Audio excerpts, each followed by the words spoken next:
E aí, tudo bem com você? Eu estou aqui para falar um pouco do contexto nosso atualmente. Nós temos um Papa novo, chamado Leão, e eu queria comentar algumas coisas com você. Primeiro, eu queria falar do Papa Francisco, depois do Papa Leão. Vem comigo.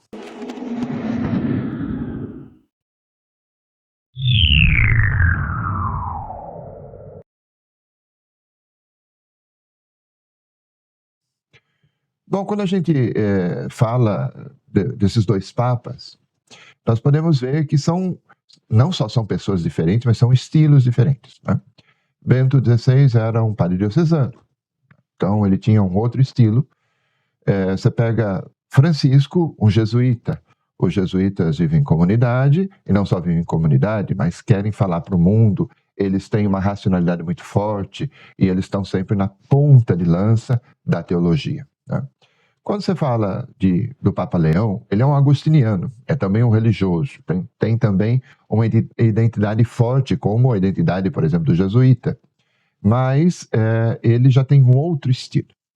Agora eu queria falar do Francisco por uma coisa muito simples. Eu faço parte de alguns grupos do Reddit, não sei se fala Reddit ou Reddit, acho que é Reddit, na pronúncia americana, que é um fórum de internet e tal. Tem muita gente da geração Z ali e tal, então eu vou escutando algumas coisas. Esses dias eu escutei um negócio interessante sobre o Francisco, um testemunho dizendo o seguinte: muita gente está dizendo que voltou para a igreja a partir do Francisco, nesses últimos tempos. Alguns até saíram daquele catolicismo tradicionalista e tal, meio parado, meio sedentário, como eles disseram, por conta do Francisco. Duas coisas o pessoal testemunha do Francisco: uma aura, assim, uma atmosfera de gente boa, de um santo, né? E outra, a acolhida do Francisco. E aí um comentário me deixou intrigado. O cara dizia assim: o Francisco conseguiu desbloquear um preconceito que Hollywood dissemina para o mundo inteiro, que é um preconceito um pouco protestante, vamos dizer assim, né? Dizendo que os católicos são rígidos, que os católicos são julgadores, que os católicos são gente muito rígida. E a partir de Francisco, o pessoal conseguiu entender que o catolicismo não precisa ser um estilo rígido, julgador, mas pode ser acolhedor, pode ser mais tranquilo e pode ser mais misericordioso. Então Francisco conseguiu, com a sua misericórdia, desbloquear um preconceito que existia pelo mundo inteiro contra os católicos, difundido a partir de Hollywood, né?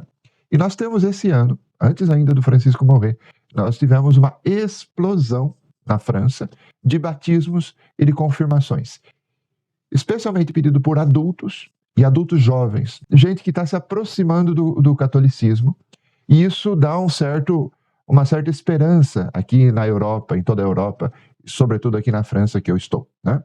Mas é interessante que muito muçulmano tem pedido a fé católica. Então, muito muçulmano expatriado, né, que não está mais no seu país. Esse ano, por exemplo, em Marsella, teve milhares de muçulmanos. O Papa passou, há 2 anos atrás, visitou Marsella, o Papa Francisco. O pessoal reclamou muito dele. Quem vai fazer em Marsella? Marsella não é França, Marsella só tem muçulmano. Ele foi lá, foi nas periferias, conversou com os muçulmanos, com as lideranças e tudo. E hoje tem uma explosão de ex-muçulmanos que estavam, acho que meio, sei lá, chateados com a sua própria religião, ou com a vivência da religião, ou com a interpretação da religião, não sei. De qualquer jeito, eles pediram o batismo e agora estão sendo católicos. Não se esqueça que batismo, crisma e eucaristia se dá na mesma cerimônia, normalmente, para adultos. E os muçulmanos, quando vêm, eles trazem família, gato, cachorro, galinha, planta, tudo. Vem todo mundo, vem. Então, está tendo uma explosão de batismos e de conversões de muçulmanos na Europa. Então, a gente precisa atentar para isso. Claro, o movimento ainda é pequeno, mas é consistente dos últimos anos para cá. Mas eu quero voltar à questão um pouco do estilo do Papa Leão, né? O Papa Leão, se o Francisco desbloqueou esse preconceito, pelo menos conseguiu quebrar esse preconceito cultural que as pessoas tinham contra muitos católicos, né? Claro que ainda tem um grupinho católico que reforça esse preconceito antigo, esses tradicionalistas e tal, o pessoal, ainda temos muita gente rígida, mas o Papa Leão, né, Leão XIV, ele tem o benefício da dúvida.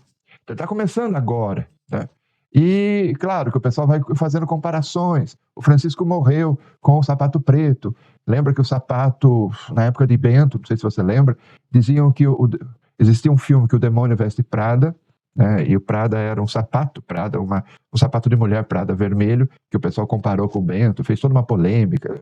Bom, então, o Francisco saiu da polêmica usando sapato preto, sapato gasto, acabou, pronto. O pessoal vai comparando, por exemplo, o Francisco usava uma cruz de prata e um coisa de prata, um anel de prata. Claro, ele era argentino, argentum, prata em latim, né? Mas não só isso, né? Mas para poder dar um ar assim mais pobre, mais simples e tudo no papado dele. Ele fez isso. Agora, o Papa Leão usa já uma cruz dourada. Não sei se é ouro, se não é ouro, se é prata com banho de ouro, não sei. Mas ele usa uma cruz dourada e o pessoal já está falando. Mas não se esqueça que essa cruz dourada foi dada, quando ele ficou cardeal, a ordem agostiniana deu para ele essa cruz, não pagou nada primeiro, né? A ordem deu para ele essa cruz como presente, e tem as relíquias de Santa Mônica e Santo Agostinho ali. Então, não é só uma cruz bonita, não é só uma cruz valiosa, mas é uma cruz que tem valor no sentido de que tem as relíquias de dois grandes santos da igreja. Dois grandes santos, inclusive fundador da ordem agostiniana. Então, para eles, além de ser grande santo para toda a igreja, Agostinho é uma grande mente, um grande santo, escreveu muitíssimo, além de grande teólogo, ele é o fundador da ordem. Então, para eles vale muito mais ainda, né? O problema do Francisco, que muita gente dizia, abandonou o palácio, então fez um gesto de pobreza. O problema do Francisco não era só o gesto de pobreza, né? Mas é que o Francisco não suportava viver sozinho. Como ele era um padre religioso, ele não suportava viver sozinho. Já o Leão, não sei como que ele vai viver, né? Tem o benefício da dúvida. Vamos ver como que vai desenvolver as coisas. Agora eu queria que você reparasse o seguinte. Eu fiz um vídeo, lancei há poucos dias, falando da regra de São Bento. Quem sabe a gente deveria ler a regra de Santo Agostinho. A regra de Santo Agostinho tem 6 páginas, é um texto pequeno, bem menor que a regra de São Bento, né? Eu vou deixar no primeiro comentário fixado aqui, eu vou deixar o arquivo do meu Dropbox para você dar uma olhada, né? Leia se você quiser. A regra de Santo Agostinho, que ele fez para os seus monges, para os seus companheiros de vida, ela fala muito de modéstia. A modéstia é a virtude do equilíbrio, né? A modéstia é do olhar, do vestir, do comer. Quer dizer, não comer muito, não olhar qualquer coisa, não ficar cobiçando qualquer coisa, vestir uma roupa sóbria, né? Também Agostinho fala muito da vida comum. E a vida comum é o repartir, a oração comum, mas também o repartir a comida, o repartir o tempo, o repartir da fraternidade, o repartir do perdão, de dar o perdão para o irmão, de corrigir o irmão. Então, Agostinho fala muito disso. Eu acho que a gente vai entender melhor o Papa Leão, entendendo melhor a regra de Santo Agostinho. Por isso, te convido a ler a regra, tá? Claro que Agostinho dá um toque todo seu na regra, não é como o Bento, que escreve uma regra enorme e tal. Quer dizer, a regra de Bento também não é enorme, mas assim, a regra de Agostinho é bem mais simples, mas ela toca muito na questão do desejo. Não só do desejo do olhar a mulher, de olhar a questão do sexo, do desejo erótico, né? Para Agostinho foi muito complicado isso. Ele tentou se converter durante um tempo e ele dizia assim: Senhor, me converte, mas não agora, né? Então, depois ele se converte, sim, aí ele deixa todo aquele relacionamento complicado que ele tinha com a mulher, tinha filho. Bom, Agostinho vai ver depois a sexualidade, tudo a partir da sua própria experiência. E nessa regra, ele fala da questão do desejo, né? De não ficar cobiçando a mulher, de não ficar olhando muito. Mas ele fala também do desejo, não só sexual, erótico, mas ele fala também do desejo das coisas, do consumo, do querer ter mais, do querer sempre, da cobiça de querer sempre mais. Então veja, quem sabe a gente vai começar a entender mais o Papa Leão, entendendo a regra de Santo Agostinho. Eu sei o que é isso, porque a minha paróquia natal era dos padres agostinianos. E eu um pouco antes de eu me ordenar, os agostinianos saíram da minha paróquia natal. Fui eu que fiz a despedida deles, inclusive. Agradeci e tal, o bispo fez a despedida e a entronização do pároco novo, que era um padre diocesano. Então, veja, eu cresci, vamos dizer assim, na regra de Santo Agostinho. Eu cresci um pouco nesse esquema da espiritualidade agostiniana. Tem alguns amigos que publicaram fotos, uma delas até viralizou, uma foto do Prevost, quando era, antes de ser Papa, ele era visitador no Brasil, ele está com um copo de cerveja na mão, tem alguns agostinianos do lado dele, um deles, o mais novo, é meu amigo, da minha época de ordenação e tal. Então, veja, eu cresci um pouco com os agostinianos, sempre da Espanha para o Brasil, aprendiam português na minha cidade, e depois eles iam trabalhar em colégios em São José do Rio Preto ou em São Paulo e tal. Então a gente conhecia um pouco os agostinianos, que a gente sempre conviveu com eles. Quem sabe ler a regra de Santo Agostinho vai te ajudar a entender um pouco mais a mentalidade do novo Papa, novo Papa Leão. Pode ser que ele seja mais aberto do que a gente imagina, né?